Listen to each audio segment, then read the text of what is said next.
બુધવારની સાંજે અહીંયા ઉપસ્થિત રહેવા માટે આભાર આપ સૌનો. શારીરિક રીતે ઉપસ્થિત છીએ, માનસિક રીતે પણ ઉપસ્થિત રહીએ અને એટલે એક નાની યોગિક પ્રક્રિયાથી આપણે ચર્ચા ચાલુ કરીશું. એક જ રિક્વેસ્ટ કે બધા આંખો બંધ કરી અને પોતાના 20 શ્વાસ ગણે. એનાથી તમે માનસિક રીતે પણ અહીંયા આવી જશો. એટલે આંખો બંધ કરી લગભગ 1 કે 1.25 મિનિટ થશે, પણ બધા જ આંખો બંધ કરી અને 20 શ્વાસ. આમાં કોઈ રેસ નથી, એટલે પણ મારું અશ્યોરન્સ છે કે એના તમે અહીંયા આવશો. ફક્ત તમારા 20 શ્વાસ ગણો. ટટાર, આંખો બંધ, 20 શ્વાસ. મને પોતાને આંખ ખુલ્લી રાખવાની છૂટ છે, બાકી બધાને 20 શ્વાસ.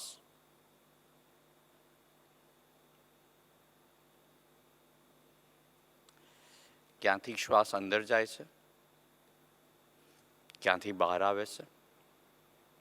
અંદર જાય ત્યારે કેવી લાગણી? ઠંડક, ગરમી. બહાર આવે ત્યારે ફક્ત 20.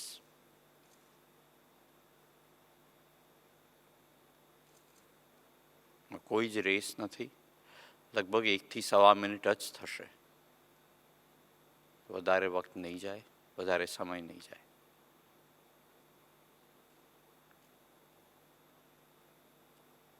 વીસ શ્વાસ થઈ જાય એટલે જાતે જ આંખો ખોલી નાખજો, સિવાય કે લાંબો સમય બેસવું હોય તો. એનાથી એકાગ્રતા આવે.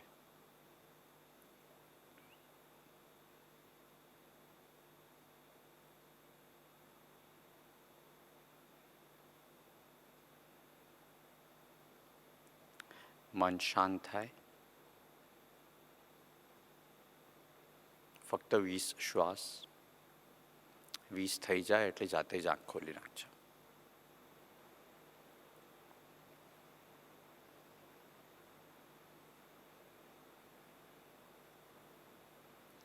Thank you. કુંદનભાઈ અને આશીષભાઈ પછી બોલવાનું આવે એટલે વિરાટ કોહલી અને બીજા બેટ્સમેનોએ ધુઆંધાર સેન્ચુરી મારી હોય અને પછી બેટિંગ કરવાનો વારો આવે ને જેવી પરિસ્થિતિ હોય એવી મારી અત્યારની પરિસ્થિતિ છે. કપરી પરિસ્થિતિ છે, પણ ન્યાય આપવાનો પૂરો પ્રયત્ન કરીશ. યોગિક વેલ્થ અને એનો વિચાર કેમ આવ્યો અને કેમ લખવાનું મન થયું એની પર થોડીક વાત કરીએ આપણે. તો જેમ કુંદનભાઈ કહી ગયા અને આશીષભાઈ કહ્યું કે છેલ્લા લગભગ 20-25 વર્ષથી આ ક્ષેત્રમાં છું, ફાઇનાન્શિયલ પ્લાનિંગ, નાણાકીય વ્યવસ્થા માટે. અને અલગ અલગ પ્રકારની વ્યક્તિઓ, કુટુંબો જોડે ઇન્ટરેક્શન થતી હોય છે. અને મોટેભાગે એવા જ પ્રશ્નો આવે કે સારું રોકાણ ક્યાં કરવું, ને આ ઇન્સ્યોરન્સ લેવો કે નહીં, કે આ લોન લેવાય કે નહીં, કે ઇન્કમ ટેક્સ કેવી રીતે બચાવવો. આ પ્રશ્નોથી શરૂઆત થાય, પણ પછી જો થોડુંક એ લોકોની જોડે વધારે વાત કરીએ કે મન ખોતરીએ તો ખબર પડે કે એની પછીનો જે સ્તર જે છે ને એમાં મોટે ભાગે પૈસાને લગતી લાગણીઓ છે. અને એને કારણે ઉપરની બધી લાગણીઓ અને અલગ અલગ પ્રકારની લાગણીઓ આવતી હોય. ફિયર, ગ્રીડ, ઇનસિક્યોરિટી એટલે લાલચ, ઈર્ષા, આ બધા જ અલગ અલગ અહમ, ગુસ્સો, આ બધી જ લાગણીઓ ધીરે ધીરે આવ્યા જ કરતી હોય. અને આમ જોવા જઈએ તો નાણાકીય 4 પ્રવૃત્તિઓ આપણે કરતા હોઈએ: આવક, જાવક, રોકાણ અને લોન લેતા હોઈએ. આ 4માંથી 3 વસ્તુ આપણે ચોથાને સપોર્ટ કરવા કરીએ. કમાઈએ કેમ? ખર્ચો કરવા માટે. આપણે ઉધાર કેમ લઈએ? ખર્ચો કરવા માટે. રોકાણ કેમ કરીએ? ભવિષ્યમાં ખર્ચો કરવા માટે અથવા આવનારી પેઢીને આપવા માટે. એટલે આપણે મુખ્યત્વે ખર્ચો કરવા માટે આપણે આ નાણાકીય પ્રવૃત્તિઓ કરતા હોઈએ છીએ. અને એ જે ખર્ચો કરવાનો છે ને એ કોઈ પણ પ્રકારના ખર્ચાની પાછળ જે શાસ્ત્રો કહી ગયા છે ને, કામ, ક્રોધ, મોહ, લોભ, એ જ હોય. ક્યાંક ઇનસિક્યોરિટી હોય, ક્યાંક ગ્રીડ હોય, ક્યાંક ફિયર હોય. અને હું જેમ આગળ વાત કરતો હોઈશ એમ તમને એ ખ્યાલ આવતો જશે. પણ સૌથી પહેલી લાગણી જે આવે એ ફિયર, ડર હોય. મેસ્લોઝ લો ઓફ હાયરાર્કીની થોડો ડાયગ્રેસ થઈને વાત કરું છું. શરૂઆતમાં સહેજ હું થિયરી વાત કરીશ ને પછી રિયલ લાઈફ એક્ઝામ્પલ્સ આપીશ. મેસ્લોઝ લો ઓફ હાયરાર્કીની વાત કરતા હોઈએ આપણે તો માણસની મૂળભૂત જરૂરિયાત કઈ? તો ખાવાનું અને પાણી. અને એને માટે એને પૈસાની જરૂર છે, કારણ કે એને એ વસ્તુ બહારથી ખરીદવાની હોય છે. આ પહેલી વસ્તુ. એટલે એને માટે પૈસા ન હોય તો આપણને ડર હોય એ સમજી શકાય. ત્યાર પછીનું બીજું પગથિયું જે છે એ કયું છે? બીજું પગથિયું જે છે એ આપણું રક્ષણ. એને માટે આપણને કપડાની જરૂર છે, ઘરની જરૂર છે. એને માટે પણ માણસને પૈસાની જરૂર છે, કારણ કે એણે બહારથી ખરીદવાના હોય. એટલે ત્યાં સુધી પણ પૈસા નહીં હોય તો ડર, ફિયર ઇઝ અન્ડરસ્ટેન્ડેબલ. અને ફિયર કે ડર હોય તો સેકન્ડ શું આવે? ઇનસિક્યોરિટી. પૈસા નહીં હોય તો શું થશે? અને આ ડર અને એટલે ફિયર અને ઇનસિક્યોરિટી હોય તો ત્રીજી લાગણી કઈ આવે? એન્ઝાયટી. કેટલા પૈસા હશે? ક્યારે પૈસા આવશે?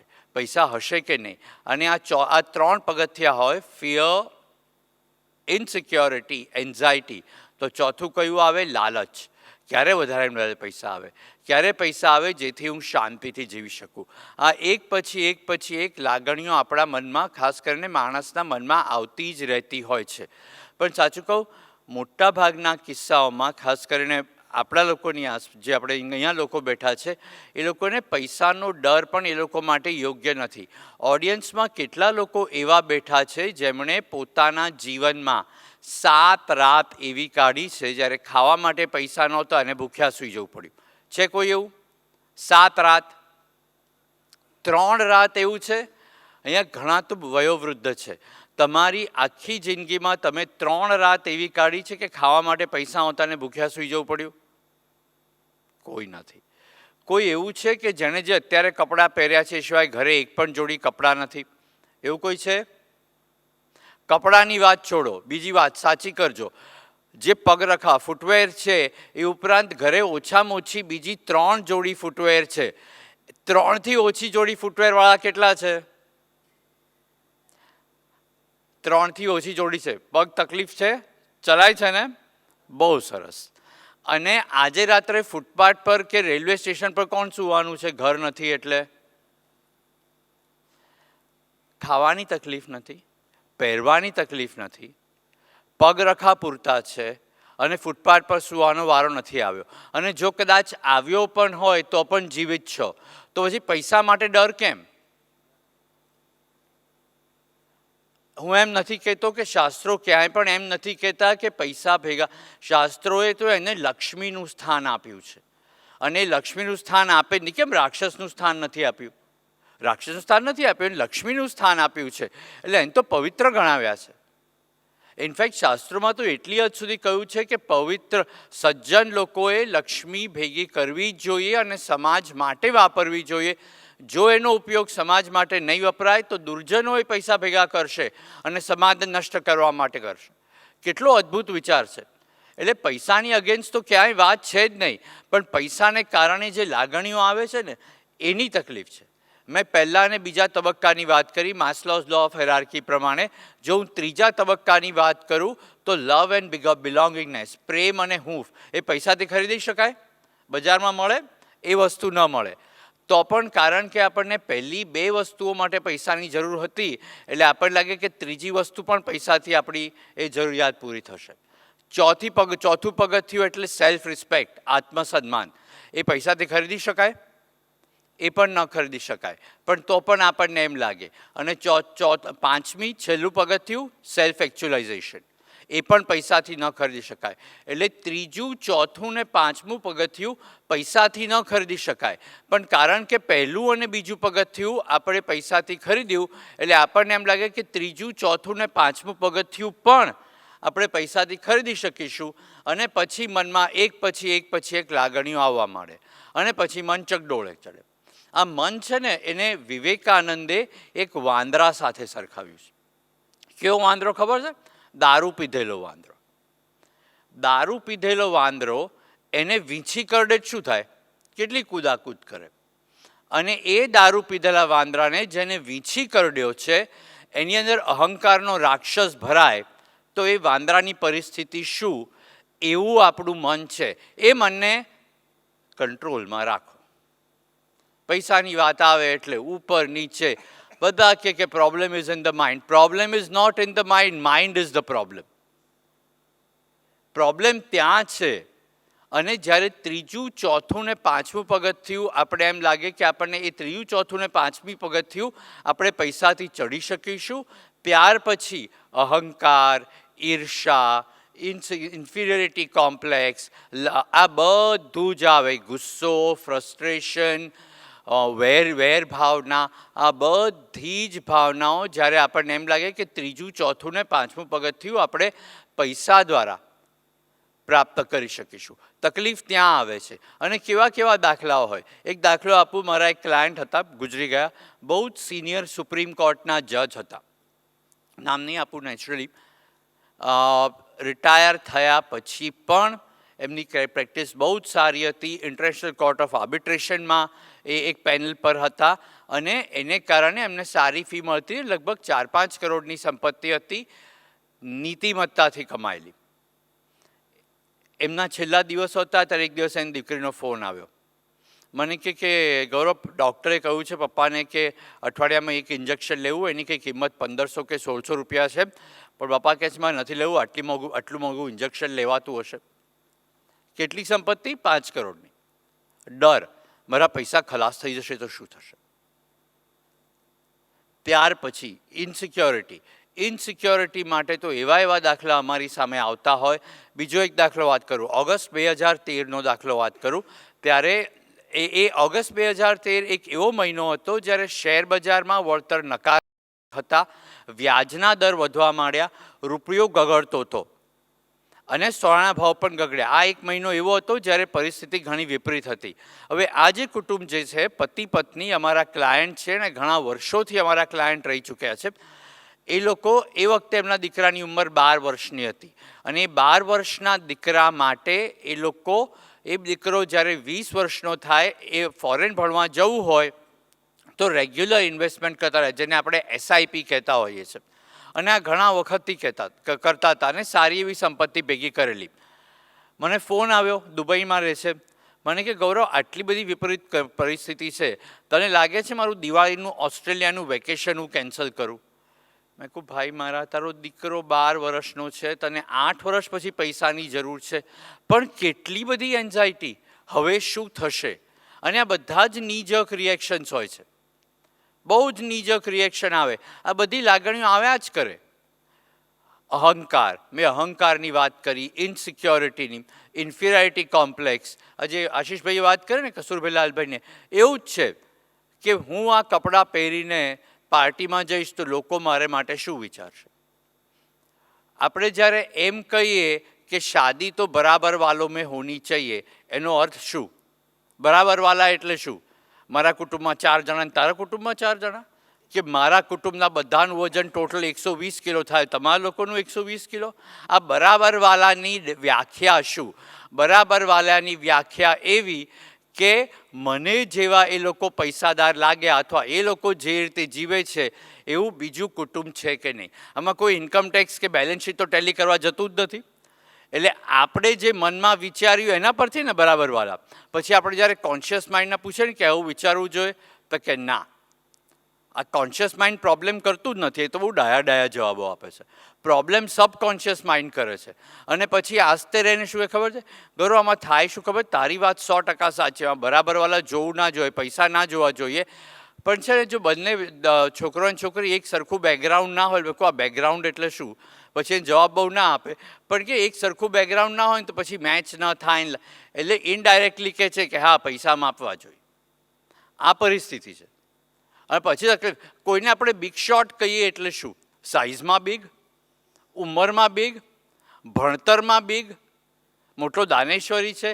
આ બિગ શોટની તમે જે વ્યાખ્યા આપતા હશો ને એ પ્રકારના તમારા વિચારો. આમાં સાચું ખોટું કોઈ નથી. મારા પણ આ જ પ્રકારના વિચારો છે. હું કોઈ ઉપરથી આવેલો વ્યક્તિ નથી. અત્યારે હું જે વાત કરું છું એ ફક્ત શાસ્ત્રોમાંથી મેં કટ કોપી પેસ્ટ કરેલું છે. આમાંથી મારું કંઈ છે જ નહીં, કારણ કે હું પણ એક માણસ છું ને બધી લાગણીઓ મારા મનમાં પણ આવે છે. પણ આમાં આ બધી લાગણીઓ જ્યારે આવે છે ત્યારે આપણે આપણી સંપત્તિ માણી નથી શકતા. તકલીફ એ જ છે જે કુંદનભાઈએ વાત કરી એમ કે છેલ્લા 10, 15, 20 વર્ષમાં આવકનું પ્રમાણ ઘણું બધું વધ્યું છે. ખર્ચાના વિકલ્પો પણ વધ્યા છે. બ્રાન્ડેડ કપડાં કે બ્રાન્ડેડ વસ્તુઓ આરામથી મળી જાય છે અને ગમતી હોય તો વાપરો ને, કેમ નહીં? લોન પણ સરળતાથી મળે છે અને ઇન્વેસ્ટમેન્ટના ઓપ્શન્સ પણ વધ્યા છે. એટલે એક રીતે જોઈએ તો ફાઇનાન્શિયલ ગ્રોથ તો છે, પણ તો એની જોડે કોલેસ્ટ્રોલ, ડાયાબિટીસ, હાઇપરટેન્શન, ડિવોર્સ, આ બધા કેસ પણ કેમ વધ્યા? એનો અર્થ એવો કે જે નાણાકીય વૃદ્ધિ થઈ એનું આપણા જીવનમાં આપણને એટલું ફળ નથી મળ્યું. સો આ બધું કેમ? કારણ કે આ લાગણીઓને કારણે. તમને મર્સિડીઝ ગાડી ગમતી હોય તો મર્સિડીઝ ગાડી ખરીદો. બ્રહ્મકુમારીના શિવાનીબેન છે બહુ સરસ ઉદાહરણ આપ્યું છે. મર્સિડીઝ ગાડી ગમતી હોય તો મર્સિડીઝ ગાડી ખરીદો, પણ મર્સિડીઝ ગાડી ખરીદી અને બાજુવાળાની મર્સિડીઝનું મોડલ નવું છે કે જૂનું છે? જો બાજુવાળાની મર્સિડીઝનું મોડલ નવું હોય તો ફૂસ, અને જો મારું મોડલ નવું હોય તો વાહ. ઇનફેક્ટ આની પછીની એક સ્ટેજ છે. ઘણી બધી વાર મેં જોયું છે મર્સિડીઝવાળા લોકો, અને મને મર્સિડીઝ સામે કોઈ બાદ નથી, ગમતી હોય તો પ્લીઝ ખરીદો, તમને જે ગમતું, જો આનંદ મળતો હોય તો કરો, પણ એ લીધા પછી જો બીજી લાગણીઓ મનમાં આવતી હોય, તકલીફ બીજી લાગણીઓની છે, અને આનો જવાબ તમારા સિવાય કોઈ નહીં આપી શકે. કારણ કે તમારો માયલો, your conscious will tell you what you are feeling. તમે બહાર કંઈ પણ બોલો, so if you are enjoying by all means go ahead and pick it up. પણ પછી જો મનમાં એવો વિચાર આવતો હોય કે આ મર્સિડીઝ લઈને બધે જઈએ ને તો આંખે ચડીએ. આ આંખે ચડીએ એટલે શું ખબર છે? બીજા લોકો અમારી ઈર્ષા કરે. હવે આ બીજા લોકો અમારી ઈર્ષા કરે એટલે બીજા કહે છે, આ બીજા લોકો ઈર્ષા કરે એ વાત ક્યાંથી આવી? બહુ જ સૂક્ષ્મ લાગણીઓની શાસ્ત્રોએ વાત કરી છે. બીજા લોકો ઈર્ષા કરે એ વાત ક્યાંથી આવી ખબર છે? જ્યારે મારી પાસે ગાડી હોવાનો મને અહંકાર હોય ને ત્યારે, તો જ મને થાય ને કે બીજા લોકો મારી ઈર્ષા કરે. અને જો તમને અહંકાર ના આવતો હોય તો please enjoy wealth. If it's legitimately earned wealth by all means spend and enjoy. Problem ત્યાં કંઈ છે જ નહીં. પ્રશ્ન ત્યારે જ આવે છે જ્યારે મનમાં બધી લાગણીઓ આવતી હોય છે. અને આ શાસ્ત્રોએ બહુ સરસ રીતે વાત કરી છે. આ બધી લાગણીઓ એક એક, આજ મેં કહ્યું ને, કામ, ક્રોધ, મોહ, લોભ, આ બધું એ જ છે. પૈસાને લગતી જો લાગણીઓ આવશે તો તમારી સંપત્તિ તમે નહીં માણી શકો, અને બીજા વડે કોઈ લેવા દેવા જ નથી. આપણે એક આપણી વર્ષગાંઠ ઉજવવી હોય તો 3 પ્રકારની લાગણી આપણા મનમાં આવી શકે. પહેલી લાગણી, મને આ રીતે મારી વર્ષગાંઠ ઉજવવી છે ને એટલે હું ઉજવું છું, નિરપેક્ષ, આમાં કોઈ કમ્પેરિઝન કશું જ નથી. બીજી લાગણી હોઈ શકે, આજકાલ બધા લોકો આ રીતે ઉજવે છે એટલે મારે આ રીતે ઉજવવી છે. અને ત્રીજું, કે જો હું આ રીતે નહીં ઉજવું તો લોકો શું કહેશે. આ 3 લાગણી, આમાંથી કઈ લાગણી છે તમારામાં એ તમારે જોવાનું છે. કોઈ કહી નહીં શકે તમને, બાજુવાળો પણ તમને કહી નહીં શકે. ખાલી પહેલી લાગણી જે છે ને એ નિરપેક્ષ છે, ઇટ ઇઝ નોટ કમ્પેરેટિવ. પણ ત્યાં પણ ધ્યાન રાખવાનું કે જો આપણે એવું વિચારતા હોઈએ કે મને આ રીતે ઉજવવી છે એટલે હું ઉજવું, બીજો શું કહે નહીં મને પરવા નથી, તો ત્યાં અહંકાર આવી ગયો. જેવું બીજો શું કહેશે, આ જેવો બીજો શું કહેશે આવ્યું ને એટલે ઇટ ઇઝ કમ્પેરેટિવ, ને પણ તમે એન્જોય નહીં કરી શકો. યોગિક વેલ્થ, પતંજલિએ જે યોગ સૂત્ર લખ્યા છે એમાં બીજું સૂત્ર, યોગસ્ય ચિત્તવૃત્તિ નિરોધ. એનો અર્થ શું? સાવ સરળ ભાષામાં કહું તો એનો અર્થ એવો કે આ જે મનની ચંચળતા છે ને એ શમી જાય એને યોગ કહેવાય. બહુ જ સરળ ભાષા છે, એકચ્યુઅલી આનો ઘણો ગહન અર્થ છે, પણ સાદી સીધી ભાષામાં જો મનની ચંચળતા અને જે લાગણીઓ છે એ વૃત્તિ, એ આપણી ચંચળતા જો ઘટે અથવા એકદમ સ્થિતપ્રજ્ઞતા આવે, સ્થિતપ્રજ્ઞતા તો તકલીફ છે, થઈ શકે, તો તમારી સ્થિતિ યોગિક કહેવાય ને તો તમે તમારી સંપત્તિ પણ માણી શકશો. ત્યાર પછી બીજી લાગણીઓ કઈ આવે ખબર છે? ગુસ્સો. બહુ લોકોને જોયા છે. હું કહું ને બજેટ બનાવો, મારી પાસે તો અનલિમિટેડ બજેટ છે. અનલિમિટેડ બજેટ એટલે શું? જેટલો ખર્ચો કરવો એટલો કરી શકો, એ શક્ય જ નથી. ફ્રસ્ટ્રેશન હોય, ફ્રસ્ટ્રેશનવાળા કેટલો, ગૌરવ ક્યારે વધારે પૈસા આવશે, એમાં ઘર હોય, ગાડી હોય, બંગલો હોય, જેટલું પણ જોઈએ, પણ આ આવે જ લાલચ. બીજા લોકો શું કહેશે એની આગળ વાત કરી ગયો. થોડા વખત પહેલાં એક ટીવી પર જાહેર ખબર હતી, લગભગ 5-6 વર્ષ પહેલાં.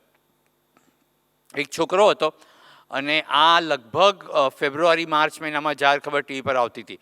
એ છોકરાએ અને પપ્પાએ એને કહ્યું કે આ વખતે મારી કમાણી સારી નથી ને એટલે ઉનાળામાં બહારગામ ફરવા નહીં જઈએ.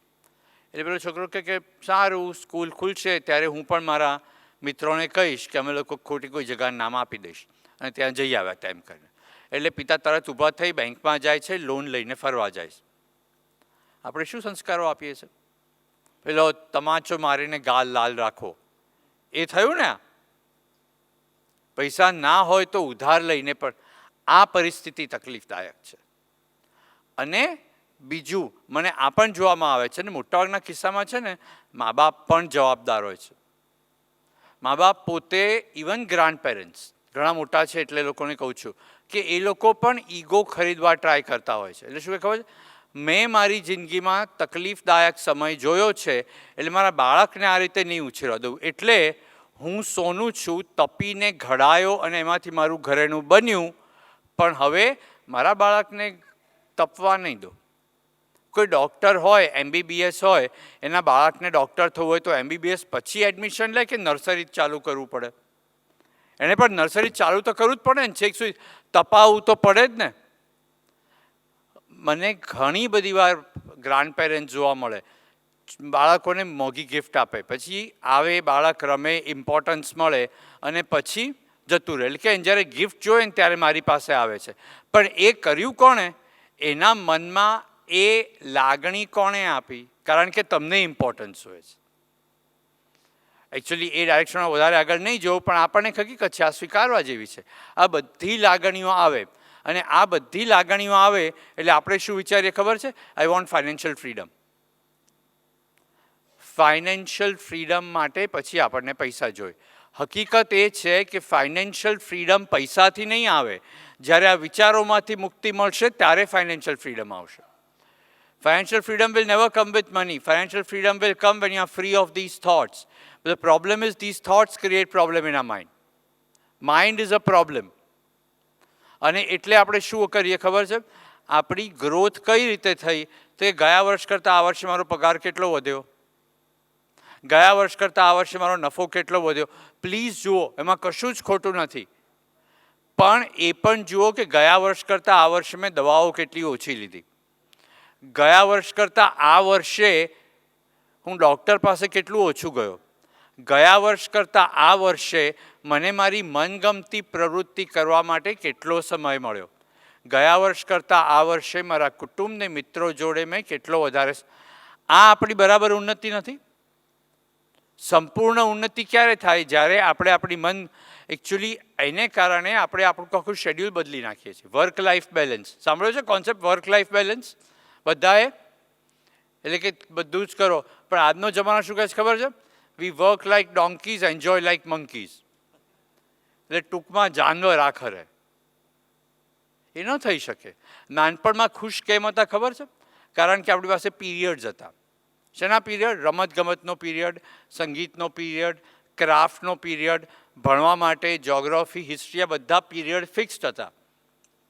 આનંદ હતો, વર્ક લાઈફ બેલેન્સ હતું.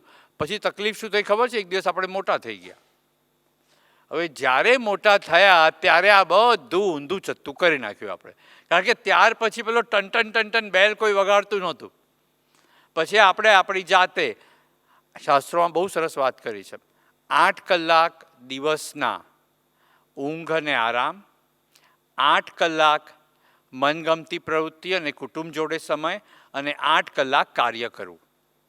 હવે એવો ઘણા દિવસો હોઈ શકે જ્યારે તબિયત સારી ના હોય તો વધારે આરામ કરવો પડે. એવો ઘણો સમય હોય કે જ્યારે આપણી કારકિર્દી નવી ચાલુ કરી હોય તો વધારે સમય આપવો પડે, અથવા ક્યારેક તકલીફ હોય કારકિર્દીમાં તો વધારે સમય આપવો પડે. વેકેશન પર હોઈએ તો પણ કદાચ આપણે વધારે આનંદ મેળવતા હોઈએ, અથવા જો આપણે કુટુંબમાં લગ્ન કે એવું કંઈ હોય તો પણ વધારે સમય જાય. પણ આ 8-8-8નો નિયમ જો લાંબા સમય સુધી બદલી રાખશો ને, બદલ્યા કરશો ને, તો જેમાંથી તમે 8 કલાક ચોર્યા છે ને એ તમારે 8 કલાક કમ્પલસરી ચૂકવવા પડશે. આમાં કોઈ છુટકારો જ નથી. કંઈ પણ કરેલો તમે, દુનિયા ઊંધી ચત.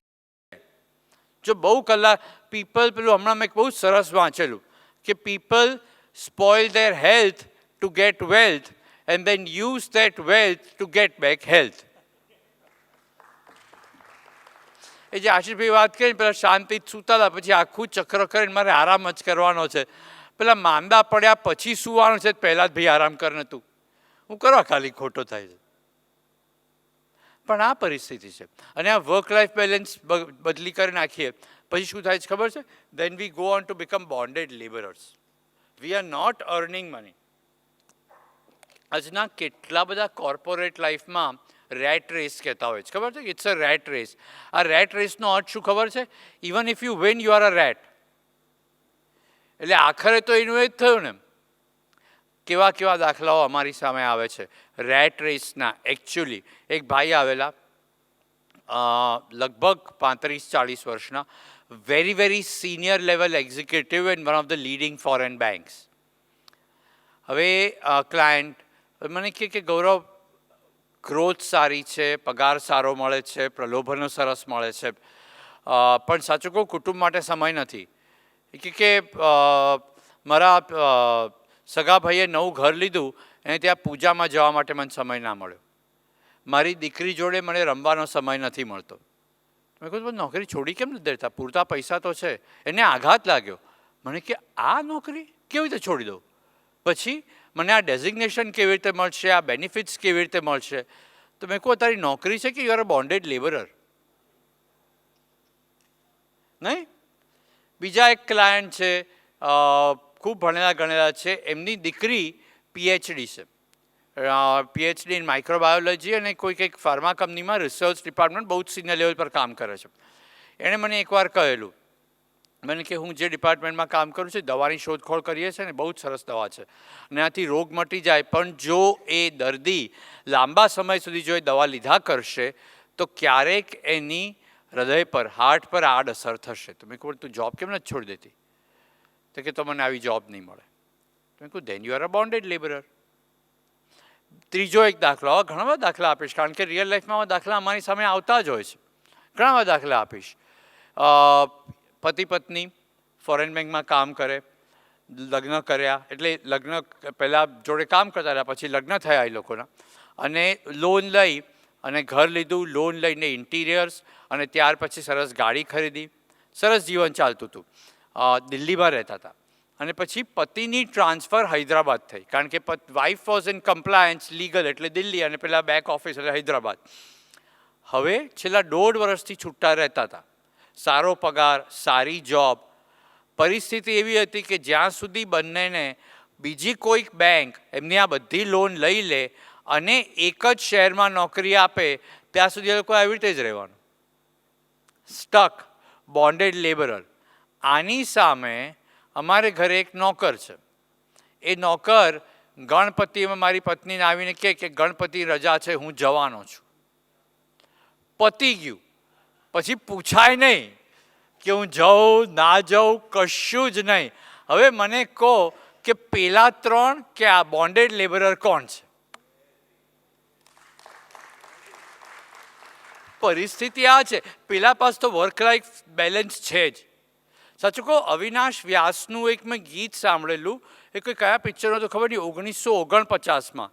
એ ગીતમાં એક લાઈન હતી, કોઈક એ વખતના સમયનું એમણે વર્ણન કરેલું અવિનાશ વ્યાસે, અને એમાં એક લાઈન હતી, એ લાઈન મરાઠીમાં હતી. એમાં એવું હતું કે આમच्या रामाच्या યુનિયનને અસ્સા ઠરાવ કેલા, એતવારची સુટ્ટી પાहिजे.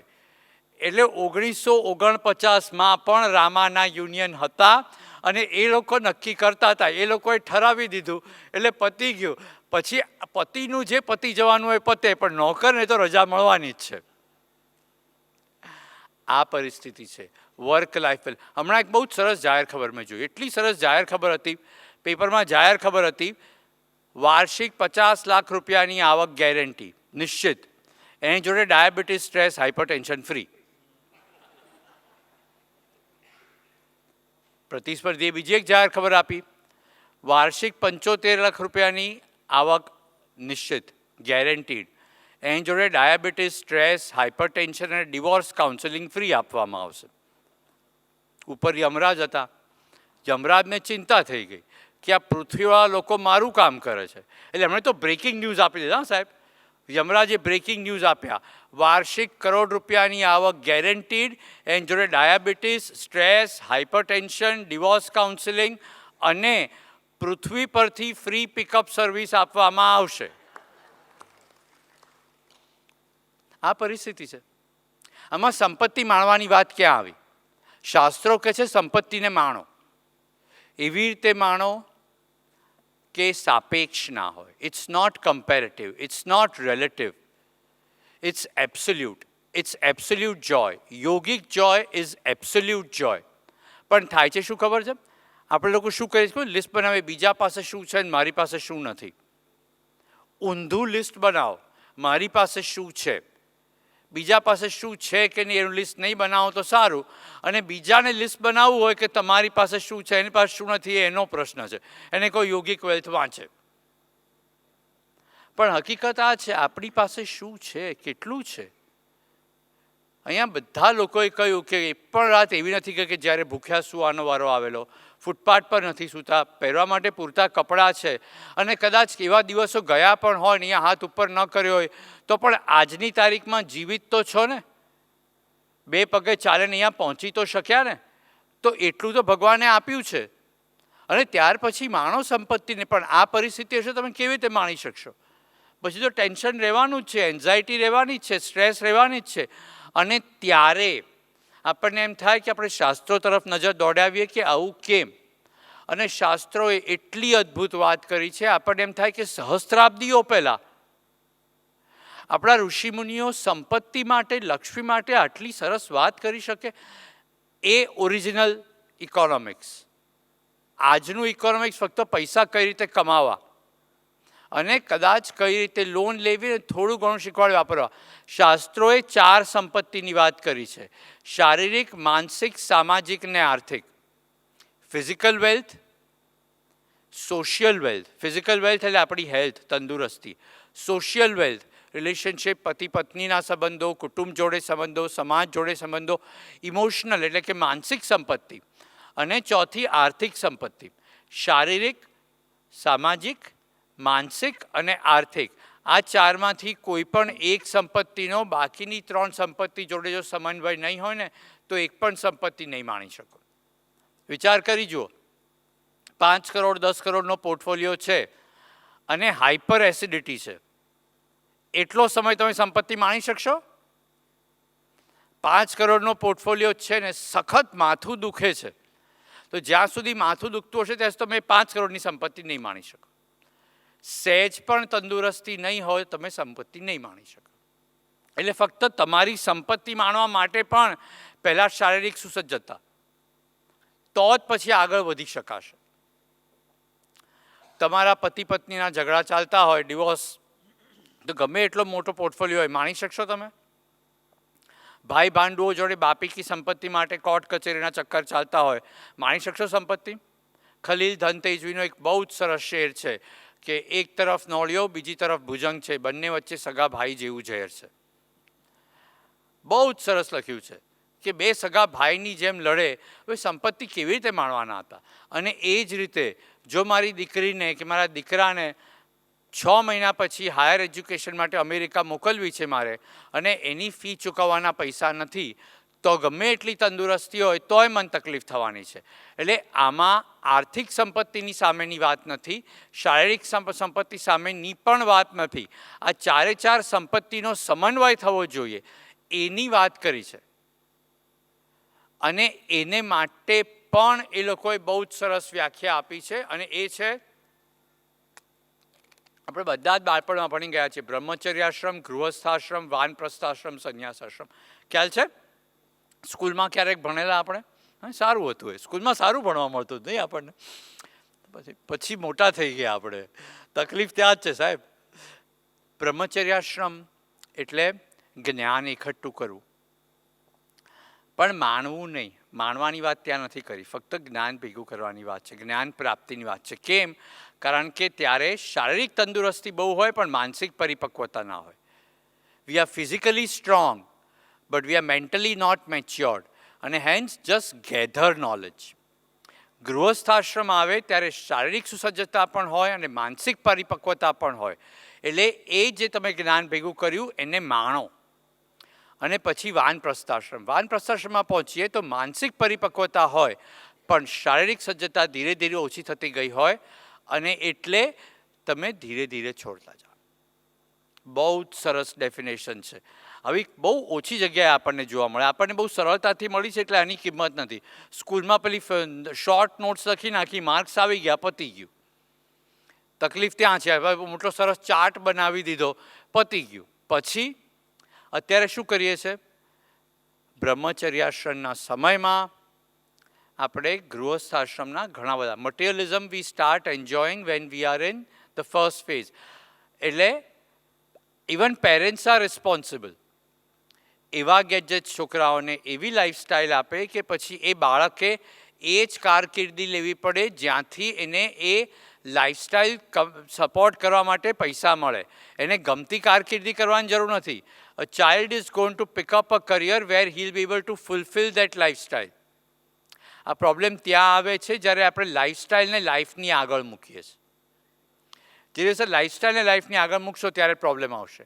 અને ઇવન પ્રી મેરિટલ સેક્સ આપણે સાંભળીએ છીએ. સો ગૃહસ્થાશ્રમમાં જે કરવાનું છે એ બધું બ્રહ્મચર્યાશ્રમમાં, પછી પહોંચીએ ગૃહસ્થાશ્રમમાં. હવે એ તો આપણે ગૃહસ્થાશ્રમ તો આખો માણી લીધો આપણે બ્રહ્મચર્યાશ્રમમાં. એટલે ગૃહસ્થાશ્રમમાં પહોંચ્યો અને થોડા વર્ષો થાય એટલે મારે જલ્દી રિટાયર થવું છે. વી વોન્ટ ટુ રિટાયર અર્લી. કેમ? કારણ કે એ તો માણી લીધું. એટલે અર્લી રિટાયરમેન્ટ.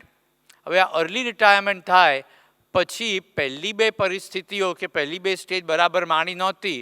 એટલે ઘરડાઓ શું કે ખબર છે? Young at heart. We want to do things what youngsters do. આ જેટલા લોકો મને આવીને યંગ એટ હાર્ટ કે છે બધાના હાર્ટ થીગડાવાળા. ક્યાં તો કોલેસ્ટ્રોલની દવા ચાલતી હોય, ક્યાં બાયપાસ કર્યું હોય, ક્યાં એન્જિયોગ્રાફી હોય. પણ શું કરવા? દરેક પરિસ્થિતિને એ તબક્કે માણો ને. સરસ વાત કહી છે. દરેક પરિસ્થિતિ માણવા માટેની વાત છે. જ્યારે આપણે વાનપ્રસ્થાશ્રમની કે સંન્યાસાશ્રમની વાત કરીએ એમ નહીં કે છોડી દેવાનું, જતા રહેવાનું. ફક્ત એટલું કે મોહ ના હોવો જોઈએ. મોટી ઉંમરે પણ કાર્ય કરતા રહેવું જોઈએ.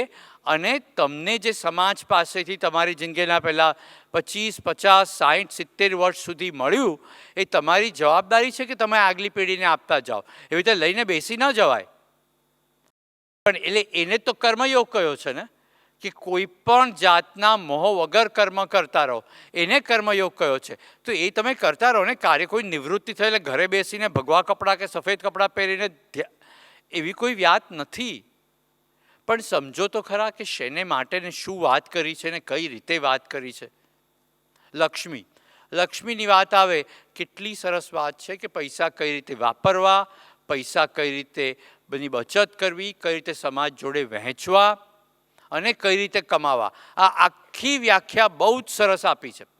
પૈસા જ્યારે વાપરવાની વાત આવે ત્યારે અને પરમ પૂજ્ય પાંડુરંગ શાસ્ત્રી આઠવલેજીએ જે શ્રી સુક્તમની વાત કરી છે એમાંથી કહું છું. હું અલગ અલગ લોકોની વાત કરીશ કારણ કે આમાં મારું તો કંઈ છે જ નહીં. એમણે બહુ સરસ ઉદાહરણ આપ્યું છે કે એક બાળક કેળું ખાતું હોય ને માના ખોળામાં બેસીને, તો પણ એનું એટલું એનગ્રોસ્ડ હોય, એટલું એની અંદર હોય કે કદાચ માને પણ ના આપે. એનો અર્થ એવો કે જ્યારે તમે સંપત્તિ માણતા હો ને તમારી જોડે, તમારા કુટુંબીજનો જોડે, મા બાપ જોડે, પતિ પત્ની, મિત્રો જોડે, ત્યારે ફૂલ્લી એનગ્રોસ્ડ, સંપૂર્ણ રીતે માણો. જો તમને ડોમિનોઝ પિઝા ખાવા ગમતા હોય ને તો ડાયાબિટીસ હોય, પણ મહિનામાં એકવાર ડોમિનોઝ પિઝા ખાવ ને કે ડાયાબિટીસ ફરક નહીં પડે.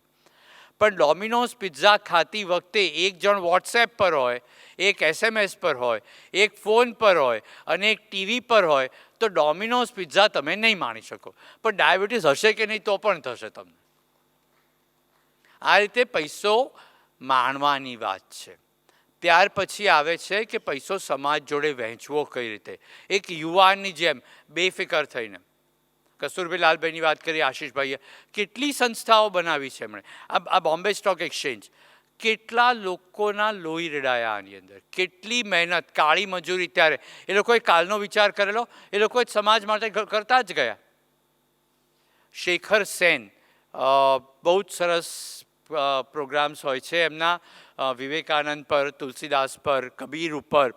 12 ભાષા લખી, વાંચી, બોલી શકે છે. એ ગાય છે બહુ જ સરસ. અને એમના જે પરફોર્મન્સીસ હોય છે ને એ પોતે પ્રોડ્યુસ કરે છે, પોતે ડાયરેક્ટ કરે, પોતે એક્ટિંગ કરે, પોતે લખ્યા હોય અને એમાં જે ગાવાનું પણ એ પોતે જ કરે. One man show. Brilliant person. એમનો એક પ્રોગ્રામ કાર્યક્રમ જોયેલો. એટલી સરસ વાત કરી એમણે કે પોતાની કમાણી પોતે ખાવી એ માણસની પ્રકૃતિ છે. બીજાની કમાણી છીનવી લઈને ખાવી એ માણસની વિકૃતિ છે. પણ પોતાની કમાણી બધા જોડે વહેંચીને ખાવી એ આપણી સંસ્કૃતિ છે.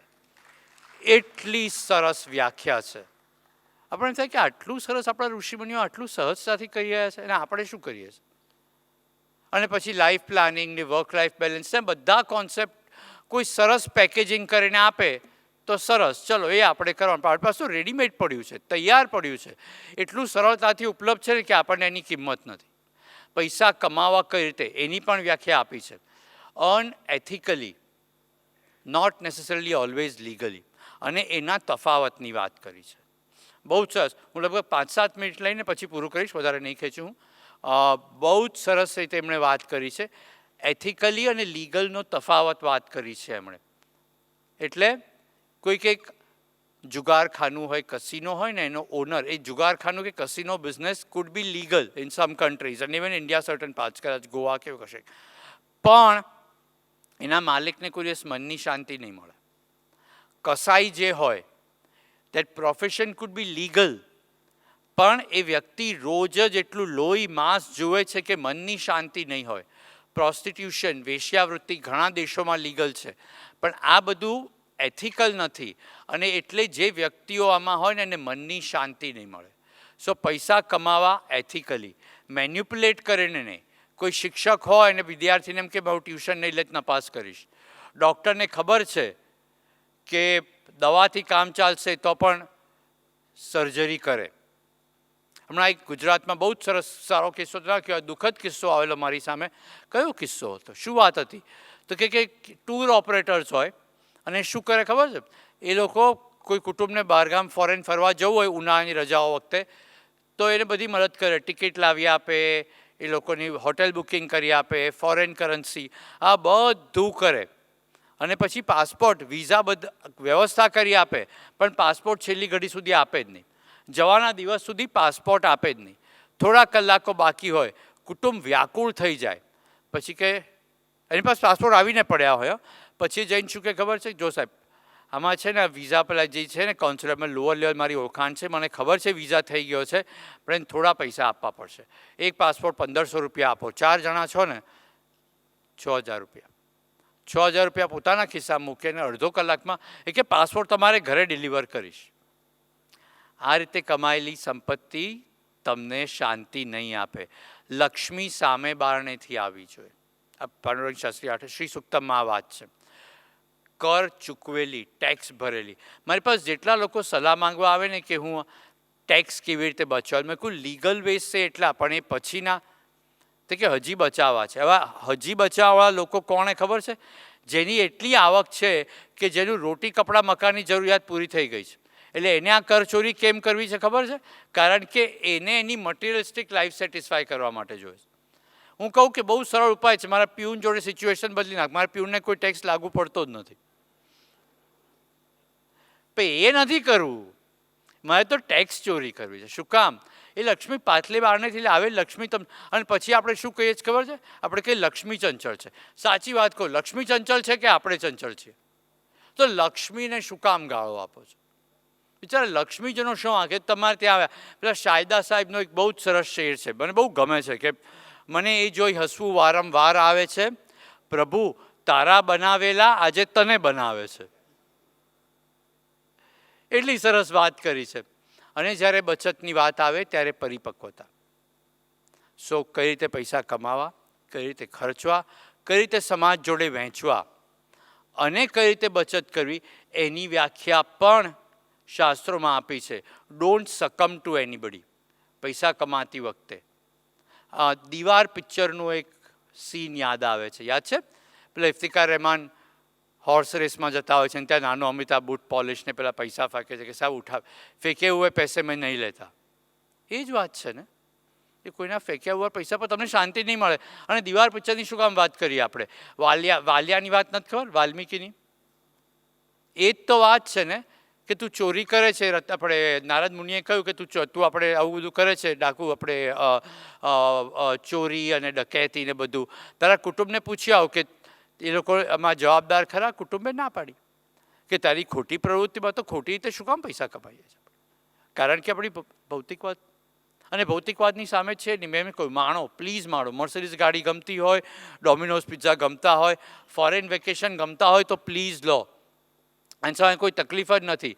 પણ મારે એવા ડેસ્ટિનેશન પર જવું છે જ્યાંથી બીજો અંજાઈ જાય. અને આ તમારા સિવાય કોઈ કહી જ નહીં શકે કે તમારી અંદર કઈ લાગણી છે. કોઈ સવાલ જ નથી કે બીજી કોઈ વ્યક્તિ કહી શકે. તમને જ ખબર, તો નક્કી કેવી રીતે કરવાનું? તમને મનની શાંતિ મળતી હોય તો કરો, ના મળતી હોય તો ના કરો. હું અહીંયા બેસીને હું કોઈ જ કહેવાનો નથી, કારણ કે તો હું પ્રીચિંગ ચાલુ કરી દઉં, અને આ પ્રીચિંગનો ધંધો મને આવડતો નથી. લાઈન સારી છે પણ મારે એ કરવું નથી. એટલે સંપત્તિ માણવાની વાત છે. યોગિક વેલ્થ, યોગિક સંપદા, એનો અર્થ ફક્ત એટલો કે આપણે જે સંપત્તિ છે, લક્ષ્મીનું સ્થાન કેમ આપ્યું ખબર છે?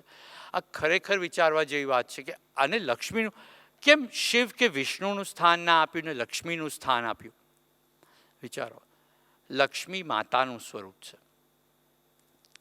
આપણે આપણી માતાની કોઈ જોડે કમ્પેરિઝન કરીએ? કોઈ દિવસ કરીએ? માતાની મધરની કમ્પેરિઝન થાય? જો તમે તમારી સંપત્તિની કોઈની જોડે કમ્પેરિઝન નહીં કરો તો તમારા મનમાં ક્યારેય ઈર્ષા, ઇનસિક્યોરિટી, લાલચ, હવે કોઈ લાગણીઓ આવશે નહીં, because there is no comparison. Only when we start comparing there is problem ને. તો સંપત્તિને માતા ગણતા હોય તો તકલીફ જ નથી ને, કોઈ લાગણી આવી જ ના શકે. એટલે માતાનું સ્થાન આપ્યું. અને બીજું, માતાનો પ્રેમ કોઈની જોડે વહેંચતા આપણને એમ થાય કે પ્રેમ ખલાસ થઈ જશે. તમારી ઘેર હું આવું અને તમારા મા મને શીરો ખવડાવે, તમને થાય કે મારો પ્રેમ ઘટી જશે? કોઈ દિવસ થાય? હા, આજે જેને ઘરે જો બધા મને શીરો ખવડાવજો. કોઈ દિવસ આપણને માતાના પ્રેમની ઇનસિક્યોરિટી ન હોય. માતાનો પ્રેમ તો વહેંચીએ તો ઘટે નહીં. અને એટલે જો લક્ષ્મીનું સ્વરૂપ હોય, તમે જો એને વહેંચો તો તમને ઇનસિક્યોરિટી ન આવે. એટલે માતાનું સ્વરૂપ. એમ જ નહીં કે કોઈ દિવસ સવારે કોઈને સૂઝ્યું કે ચલો માતાનું સ્વરૂપ આપી દઉં. માતાના સ્વરૂપ આપવા પાછળ કેટલો ગહન વિચાર.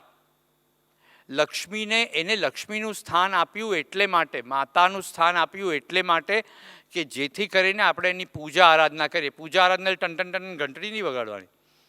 વગાડી શકો વગાડવી હોય તો, પણ પૂજા આરાધના એટલે કે જ્યારે કોઈને આપો, જ્યારે પૈસા કોઈને આપતા હોય ને ત્યારે મનમાં પ્રાર્થના કરો કે એનું ભલું થાય.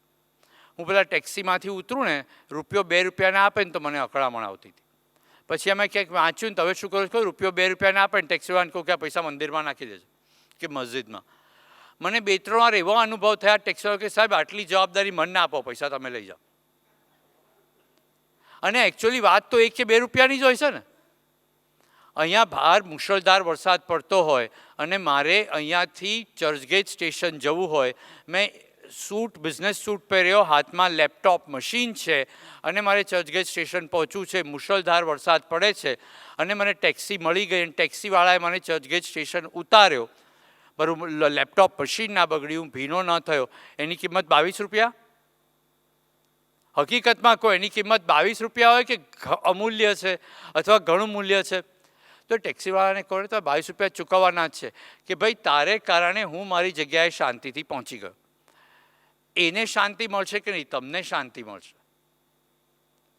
આમાં આપણી પોતાની શાંતિની વાત છે, બીજા કોઈની શાંતિની વાત નથી. તો અહીંયા જ એક છેલ્લી ભગવાનને પ્રાર્થના, અને આ પણ શાસ્ત્રોમાં જ છે કે આપ સર્વેને ત્યાં અનપગામિની લક્ષ્મી આવે. હવે હું સંસ્કૃતનો જાણકાર નથી એટલે એનો એકચ્યુઅલ અનુવાદ કરવો તકલીફદાયક છે, પણ અનપગામિની એટલે એવી કે જે આપણે ત્યાં આવે પછી એના પગ ના હોય. આ બહુ જ પગ ના હોય, મુખ્યત્વે કહેવાનો ભાવાર્થ એવો કે આપણે ત્યાં આવે પછી જાય જ નહીં. વર્ષ, 2 વર્ષ, 5 વર્ષ, 10 વર્ષ નહીં, 1 પેઢી, 2 પેઢી, 3 પેઢી નહીં, ક્યારેય જાય જ નહીં. હવે આ લક્ષ્મી જે છે ને એને પરણિત સ્ત્રી તરીકે દર્શાવી છે. એટલે કોઈ પણ પરણિત સ્ત્રી કોઈને ત્યાં જો એકલી જઈને રહે જ નહીં, રહે તો મહેમાન બનીને જતી રહે. પણ જો એના પતિ જોડે આવે તો રહે. એના પતિ કોણ? વિષ્ણુ. વિષ્ણુ એટલે નૈતિકતા. શાસ્ત્રોમાં, સાહેબ મારું કંઈ નથી, નૈતિકતાથી કમાયેલી લક્ષ્મી જો તમારે ત્યાં આવે તો પેઢીઓ સુધી રહેશે. એટલે ઈશ્વરને એટલી જ પ્રાર્થના કે આપ બધાને ત્યાં અનપગામિની લક્ષ્મી આવે. Thank you very much.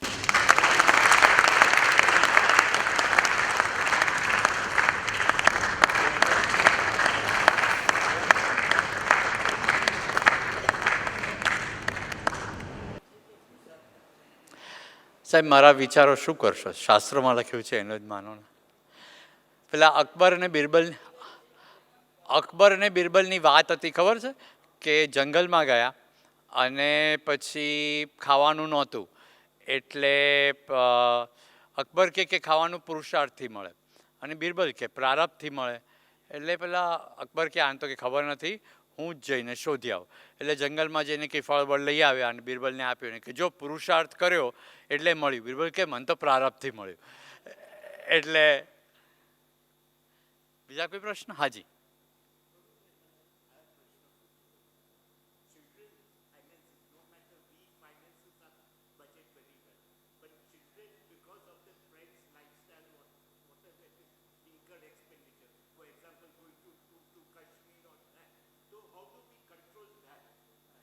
આમાં છે ને સાહેબ, ઘણી બધી વાર જો મા બાપ પોતે ન કરતા હોય ને તો નહીં થાય. પહેલી વસ્તુ એ. બીજી વસ્તુ એ કે ઘણી બધી ટેવો બાળપણથી આપણે પાડી શકીએ છીએ. મોટાભાગના કિસ્સામાં એ જોવામાં નથી આવ્યું. એટલે મને મોટાભાગના લોકો એવો પ્રશ્ન પૂછે કે બાળકને બેન્કિંગ, ફાઇનાન્સ, ઇન્વેસ્ટમેન્ટ માટે જાણકારી આપવાની યોગ્ય ઉંમર કઈ? એટલે મારો એક જ જવાબ હોય કે શોપિંગ મોલમાં લઈ જવાના એક દિવસ પહેલાં. આજ સુધી મારી જિંદગીમાં મને કોઈ એવો પ્રશ્ન જ પૂછે કે બાળકને શોપિંગ મોલમાં લઈ જવાની સાચી ઉંમર કઈ? કોઈ પૂછતું જ નથી. એટલે બાળક શોપિંગ મોલમાં લઈ જવાથી નહીં બગડે, બેંકમાં લઈ જવાથી બગડશે. હવે આ તકલીફ કોની છે? જે દિવસે તમે આ વિચાર બદલશો તે દિવસે તમારા પ્રશ્નો સોલ્વ થઈ જશે. પણ તમે આ પ્રશ્ન નહીં કર્યો, બાકી તો એટલી બધી પ્રવૃત્તિઓ પછી તમને બતાવી શકીશ, કારણ કે અત્યારે યોગિક વેલ્થની વાત છે એટલે. પણ ક્યારેક મને લખજો કે એવું કરજો. ઘણી બધી પ્રવૃત્તિઓ નાનપણથી થઈ શકે. બજેટ લખવું કે હિસાબ લખવો. મારી દીકરી લગભગ 5-6 વર્ષની હતી. એક દિવસ પત્નીનો ફોન આવ્યો કે દીકરીને 10 રૂપિયાની જરૂર છે, સ્કૂલમાં કાલ લઈ જઈને બિસ્કિટ ખરીદવા છે, તો એને આપવું. એ મોટી થઈ. મેં કહ્યું તને લાગે છે કે મોટી થઈ? તો કે હા. તો મેં કહ્યું બસ તો પછી ઘરે આવીને હિસાબ લખો. કારણ કે બાળક 10 રૂપિયા લઈ જઈને કેન્ટીનમાં આવીને બિસ્કિટ ખરીદી શકે એટલું મોટું હોય તો ઘરે આવીને લખી શકે. હવે જો મા બાપ નહીં લખતા હોય તો બાળક નહીં લખે. તો પછી મા બાપ તો બાળકને જવાબદારી ના આપે. તમે જો બાળકને એમ જ શીખવાડ્યું હોય કે બધા લોકો આ રીતે બર્થડે સેલિબ્રેટ કરે ને એટલે આપણે કરીએ, તો પછી જવાબદારી તમારી છે. તમે જો એમ વિચારતા હો કે મારી જિંદગીમાં મેં જેવા કપરા દિવસો જોયા એવા બાળક ન જુએ, વિચ મીન્સ મેં જે સ્ટ્રગલ કરી એ નહીં, એટલે હું બધું પ્લેટફોર્મ પર રેડીમેડ આપીશ. હવે તમે જો પ્લેટફોર્મ પર રેડીમેડ આપવા તૈયાર હો તો બાળકને કેમ ભૌતિકવાદ માટે કહો છો? વિચારોનું સિંચન તો તમે જ કરો છો ને. કોઈએ બહુ જ સારું કહ્યું છે કે બાળકને ગમે એટલા સારા સંસ્કારો આપો, આખરે આપનું અનુકરણ કરશે. Anything else? Thank you.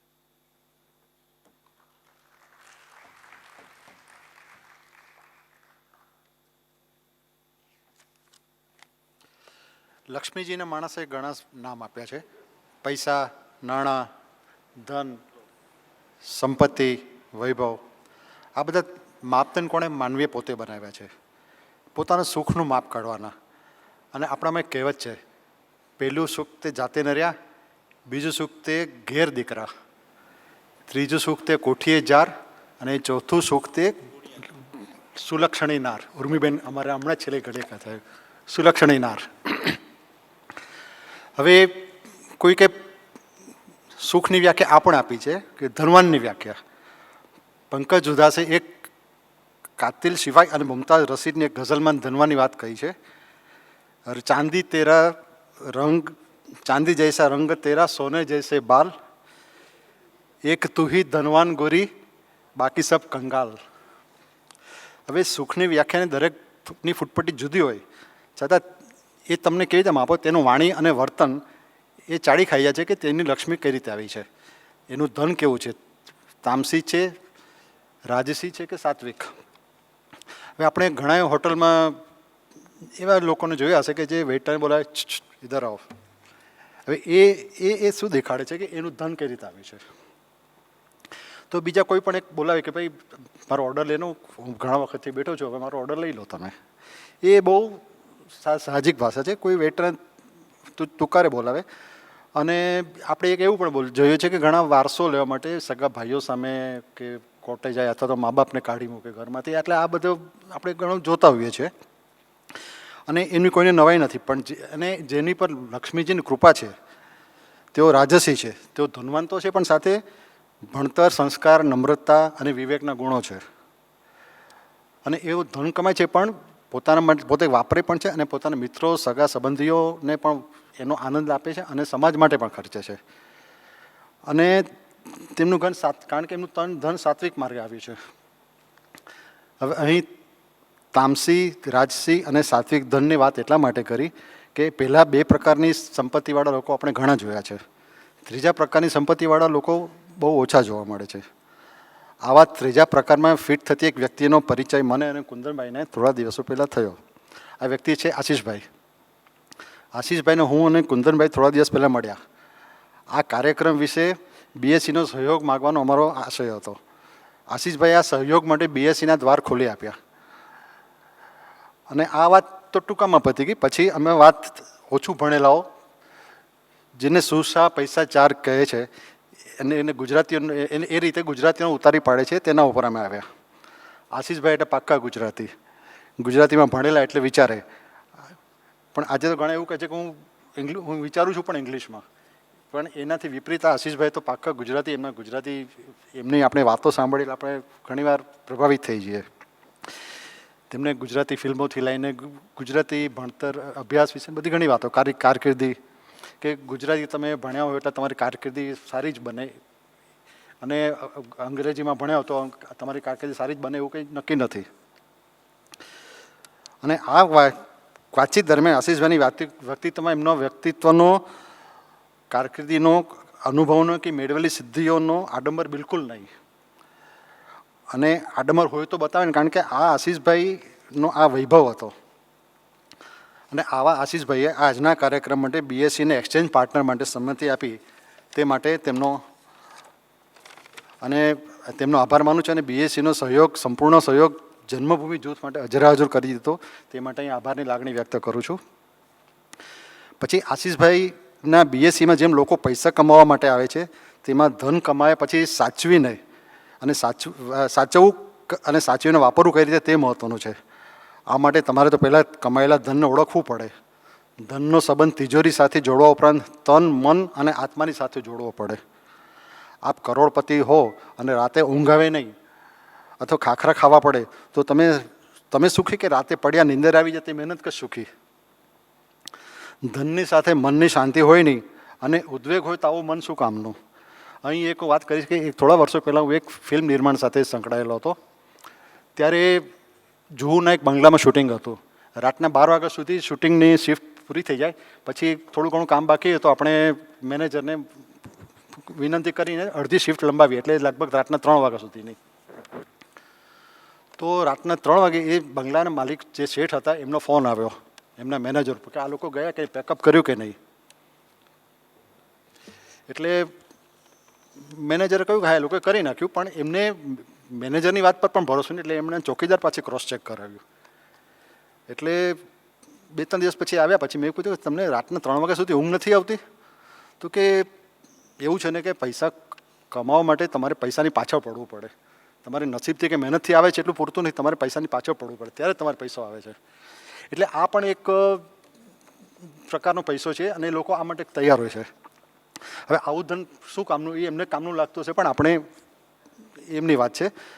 હવે આવા વાતો જો આપણને સમજવી અઘરી પડતી હોય તો આપણે ગૌરવભાઈનું આ પુસ્તક યોગિક વેલ્થ વાંચી જાઓ. સંપત્તિ એ આપે જે આપે પરમાનંદ. તેમના એક વાક્યમાં આ પુસ્તકનો અર્ક સમાયો છે. અને પુસ્તકનો અર્ક રજૂ કરવા માટે ગૌરવભાઈ આપણા ધર્મગ્રંથોનો સહારો લીધો છે. માનવીના મનની ઊંડાણમાં જઈને તેની લાગણીઓની રજૂઆત દ્રષ્ટાંત અને દલીલો સાથે કરી છે.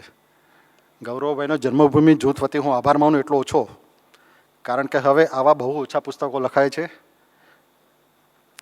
લેખક દ્વારા આ પુસ્તકનો આસ્વાદ લેખકના કાર્યક્રમ કરાવવામાં જન્મભૂમિ જૂથ નિમિત્ત બન્યું, તેનો આનંદ તો હોય જ. સાથે ગૌરવભાઈનો આભાર પણ માનવો છે. અને આ આભાર માત્ર મારે નહીં, આપ સૌ શ્રોતાઓએ પણ માનવો પડશે.